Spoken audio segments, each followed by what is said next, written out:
My name's Elisabeth Mack, and my company is Holistic Caring. I have been a nurse for a long time, and what I say I do for people is that I bridge the gap between traditional and cannabis medicine.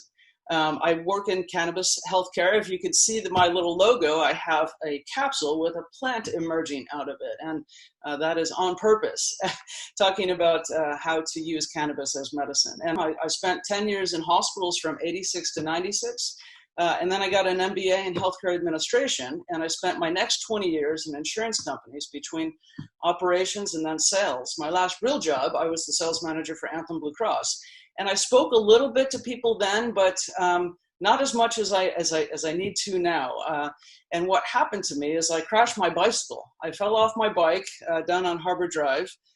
Hit a speed bump with my brakes, and I didn't realize it was a speed bump, and kind of went up and over, and went out on leave to have surgery. And I went to my chiropractor, and my chiropractor had a girl doing medical massages, and she wanted to work out my shoulder, and she was using CBD in the oil. And I said, "What is this? It smells funny."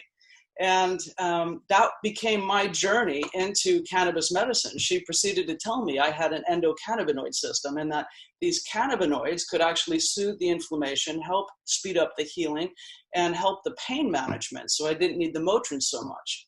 And I was like, wow, this is amazing. And I started to look at how do I use cannabis as medicine, because that wasn't the only thing I had wrong, and that wasn't my first surgery. That was the third shoulder surgery. This has been my nemesis for since 1994. And ever since that first surgery, I had a lot of issues wrong, and they just give you more pills. And I said, there's got to be something better that I could do. And so I figured out how to use cannabis for me as medicine, and spent an entire year developing systems and going to conferences and reading everything I could to understand how to use this. And then at the dispensaries, they don't really tell you how to use it as medicine. And I set up Holistic Caring so that I could do that, because I needed to be able to make that difference for other people.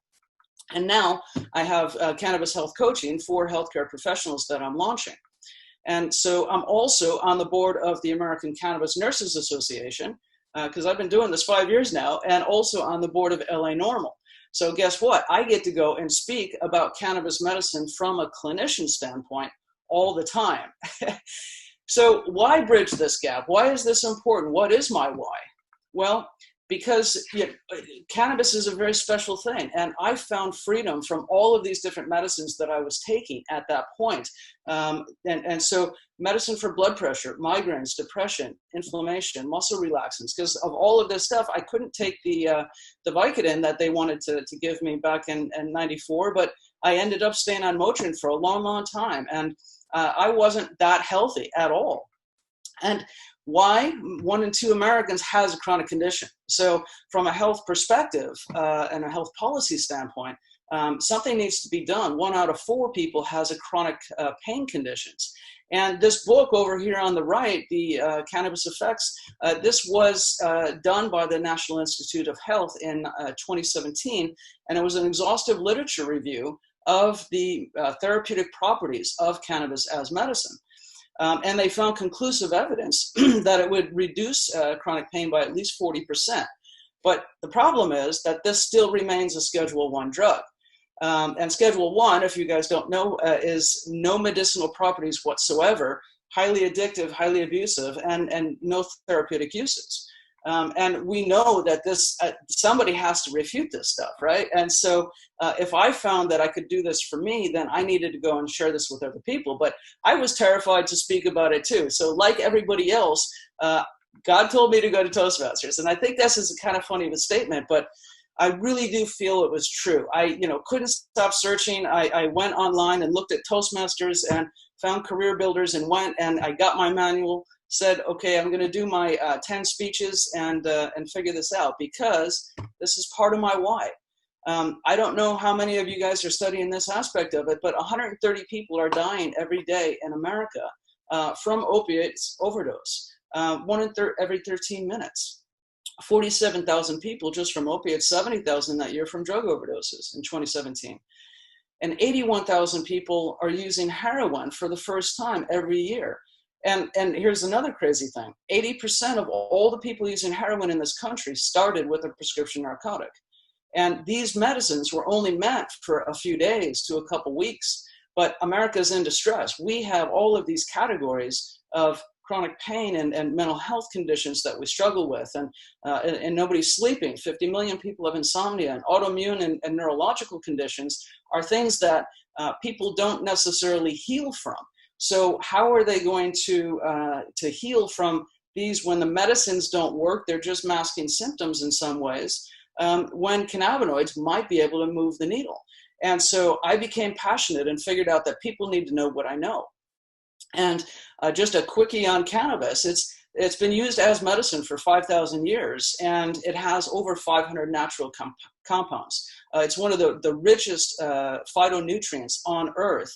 And these things are called cannabinoids and terpenes and flavonoids, and that they have therapeutic effects in the body. CBD and THC are some of them. The medicines in the trichomes, if you look at that thick purple, hairy, stalky, sticky thing, that's the resinous compounds, and the plants develop this as protective against UV rays and insects and things like that. And they all have different properties, and the way that you grow this is very influenced by the effects. And just as a clinician, you're going to love this word, pleiotropic. And when I do seminars, I make everybody say it because that's the most special thing about this plant. Pleiotropic means that it affects many different physiologies at the same time, simultaneously, once it's systemically into the bloodstream, which gives it very effective efficiency. If you remember what medicines I used to take, I could take something for the inflammation and for the pain, but the migraines started to go away. The blood pressure started to improve. The sleep was better. The focus was better. All of this stuff is pleiotropic in the right way. And when you watch the nightly news, you see all the medicines that are pleiotropic in the wrong way. You take this and you get sicker.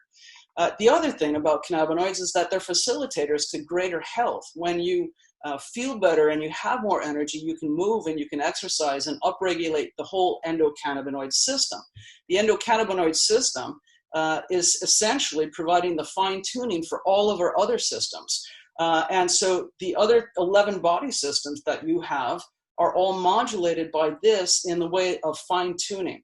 So if you think about, you have the main volume buttons at the other system, but the endocannabinoids that you make endogenously are manufactured on demand in response to stress, and they provide the feedback mechanism. So in other words, think about presynaptic to postsynaptic.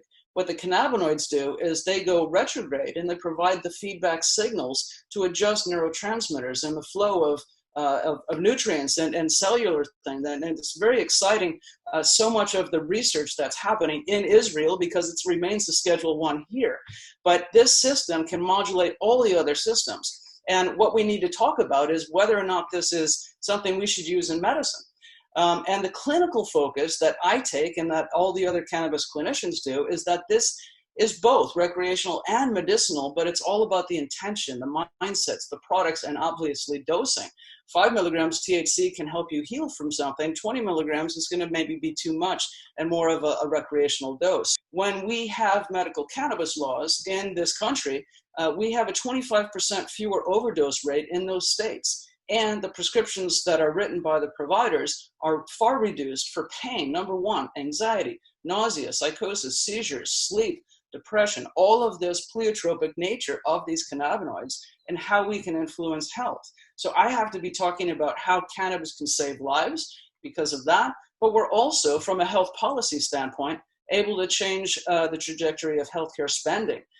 This came out in 2016. Now we've got new reports that this was $165 million in Medicare savings for people using medical cannabis back then. Now it's over $1 billion.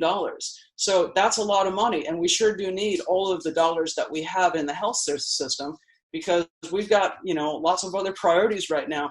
And so what's going to happen with chronic care? If we can teach people that cannabinoids are patient-centered toolkits of healing, that they can be empowered to learn all the different routes of administration, the different formulations, how to dose, how to stay safe, and to be able to learn to read their body and feel empowered to take their own healthcare into their hands to a degree, with support, clinical, not necessarily the dispensaries, but then to couple that with integrative health. And I implore all of you to learn more about functional medicine and how nutrition makes a difference, because body, mind, spirit will heal. It's not just COVID, it's lots of different things, but now that's going to make things even worse. And for chronic conditions, I want to get the word out there so that we can help to apply the medical process to cannabis medicine.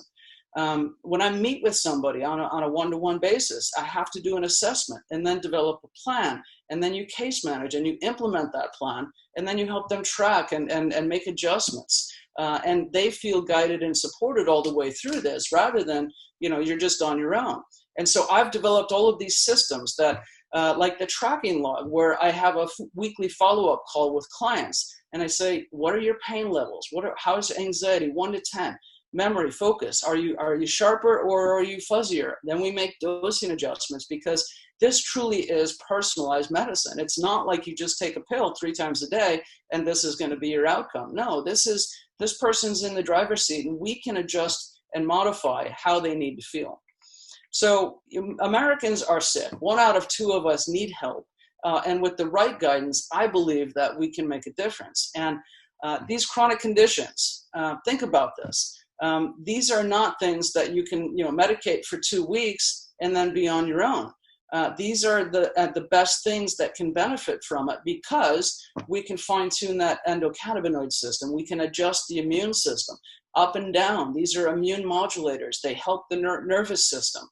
They are neuroprotective. What that means is we're encasing the nervous system and controlling GABA and glutamate and those sorts of things, so that we're able to tone down neurotoxicity and neuroinflammation. So we can, sometimes heal people that didn't think that they had a chance. But the problem is, this is still a recreational market. It's hard to be me. And it's hard to really assuage the fears of the people that can benefit the most. Most of my clients are seniors. My youngest is 8 years old, and my oldest is 104, and everything in between. But it's hard to take this. But I have to go out and continue to make the case, the clinical case for cannabis, that it's not just recreation, that you can dial this in, and that it does really help. This very sweet man, I got him off methadone, and he was on that for 12 years. But it is absolutely possible to wean people down off of opiates and to make a real difference. And this picture on the right was me presenting last summer to the National Association of Health Underwriters, which I used to be a part of as an insurance professional. These guys designed the benefit coverage for all of us as Americans, Medicare, and then all of the private insurance coverage. And I keep asking them, we're going to build CBD into the benefit structures. And here's why. And there were 350 people in that room. And this one, this is the Mission Valley Library teaching seniors, doing community service. But what I'm launching now is training for cannabis health coaches. So again, I'm going to be hopefully back on a stage when the world opens up again, doing monthly training, but also putting it all online, doing clinical webinars and teaching people, and then giving the clinicians that I train my assessment forms, my patient teaching, the care plans, the tracking logs, and then community 101 presentations that they can go out and present. One of the great things about cannabis health coaches is that you bring back the art of medicine. You pair logic and science with intuition and faith and really working one-on-one with people, and it's a beautiful thing. So, just to kind of close up here, my whole thing is, what do you feel passionate about? Develop it. There's so many things to fix in healthcare. There's so many good things that you can contribute to. Look around and see where the gaps are in your life and in your personal specialty and what you're going to do, and develop that as you're moving forth. And congratulations on your graduation. And I wish you all the best and opportunity to go out and make a difference in other people's lives and add value, your unique value on a daily basis. And live your passionate dreams. So that's it. And by the way, I have a book coming out, Become a Health Coach, Cannabis Medicine, and it'll be on the website. So Anyway, thank you so much, and I wish you all to stay safe and well, and thank you for the opportunity to educate you this morning.